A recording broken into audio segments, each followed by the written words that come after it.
Are you ready to let the dogs out? Hi, my name is Carames, and I would appreciate a thunderous round of applause after everything I say.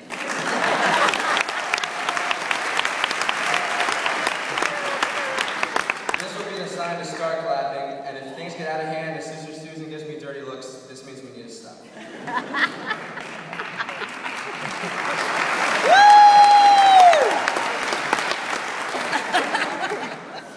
As much as everyone's been trying to talk me into using this speech to say as many inappropriate things as possible, administration has already read through and removed anything they didn't like.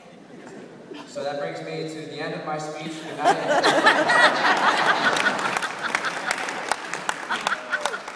There's a little bit more than that. When thinking of different ways I could go about writing this, I had no idea exactly what I should do. So I did what every desperate high school student does. I went online and tried to plagiarize.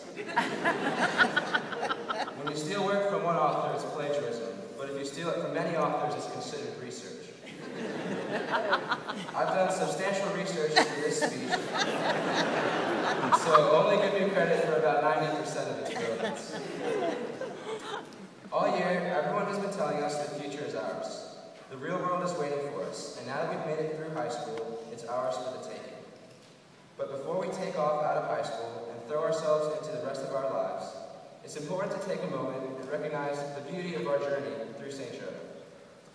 And sometimes I have trouble speaking into microphones, so I apologize in advance for any technical problems. I guess it all began freshman year. We were excited, anxious, and hopeful for what the next...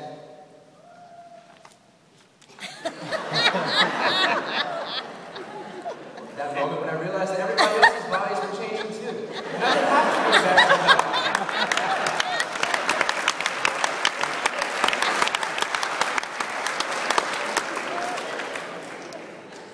It would have taken hours to get all the nacho cheese off the walls. So instead, we decided to...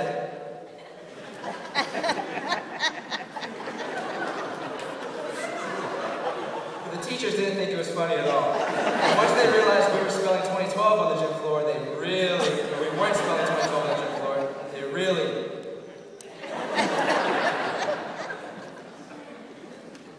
Even if we would have gotten the hamster out, there were still orange juice all over the bed sheets.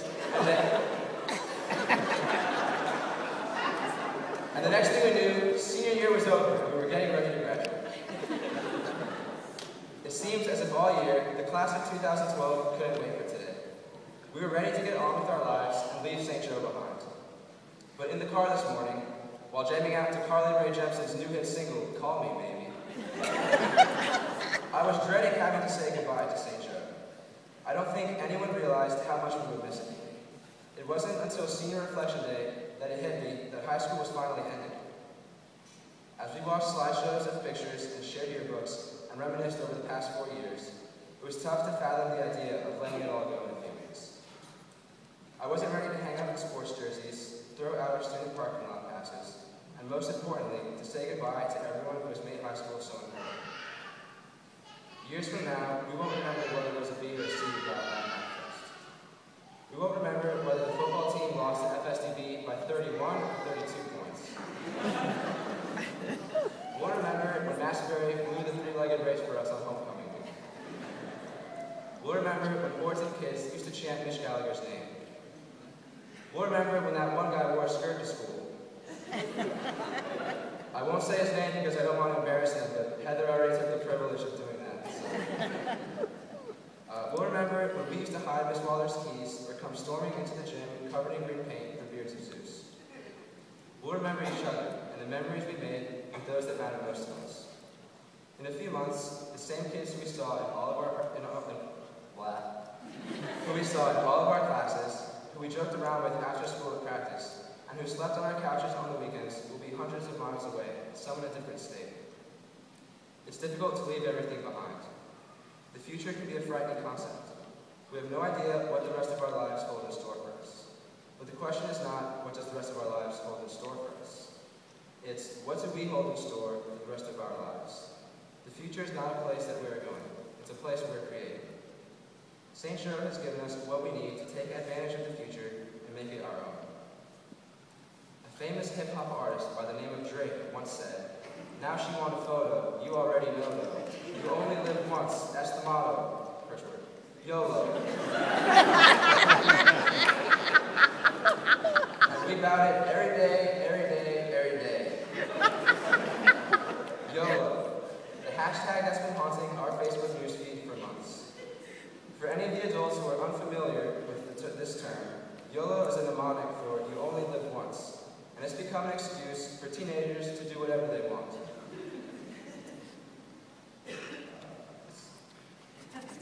Yes, we should live every day to the fullest because we only live once, but we should also think about the future and everything that our lives could turn out to be, because we only live once.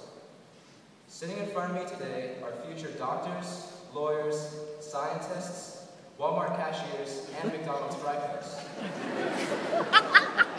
So don't throw away your lives making as many regrettable decisions as possible in the shortest amount of time. Be spontaneous and have fun, but know that life is precious and it should be spent in a meaningful way. As much as we may feel as if it does, what we've accomplished or failed at in our lives up to this point does not determine the rest of our existence. What will determine how our lives turn out is the lessons we've learned from our accomplishments and failures, and the qualities that have been instilled in us through the people we love. St. Joe has given all of us the opportunity to make something out of our lives. We've been prepared for the academic workload of college, the conflict of balancing our time, the struggle to see Christ in others, and the ability to do what is right, even if it's not always easy. Whether we choose to act upon these gifts is our decision, but no one can say St. Joe hasn't offered them to us.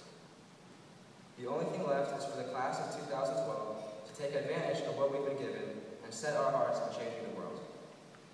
It doesn't matter whether you were at the top or bottom of the class, or whether you did all the homework or none of it.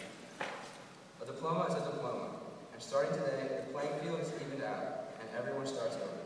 It doesn't matter what you did in high school.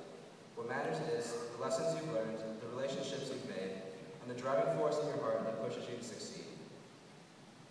When you can look at your life at any given moment and be truly happy with what you see, that's when you've achieved success. Before I finish, there are some people that deserve to be recognized for all the effort they put into helping the class of 2012 complete their journey. To all the teachers, thank you for accepting my bribes. I know it wasn't always as much as you asked for, but you gladly took my long acceptance and I'm sure of that. But in all seriousness, you guys have done so much for us over the past 4 years, and it seems like all we ever do is complain and make life tough for you. Thanks for putting up with all of it and finding a way to get us to where we are today. Thank you to all of the parents who have made countless sacrifices for the sake of their children. Especially so to my parents, thanks for giving me your example to follow. Thanks for giving me such more memories to look back on. And thanks for giving me so much care and love. Mom, I know I give you a hard time about saying I'm going to New York to get away from you. But I'll miss you more than I can imagine. There are some people that pay me $1 to recognize them in my speech today. Anthony Safadi, Matt Davis, Kenan Carames, Reese Davis, Reese Davis, Reese Davis, Reese Davis, Reese Davis, Chloe Carames, Mr. Seedow,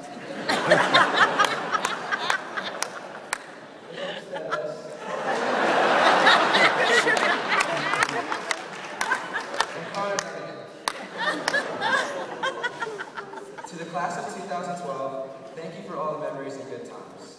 I know that although we are going forward in a new direction, we'll find ways to preserve the friendships that made the last 4 years so special. And finally, thank you to my 4-year-old son, Terrell.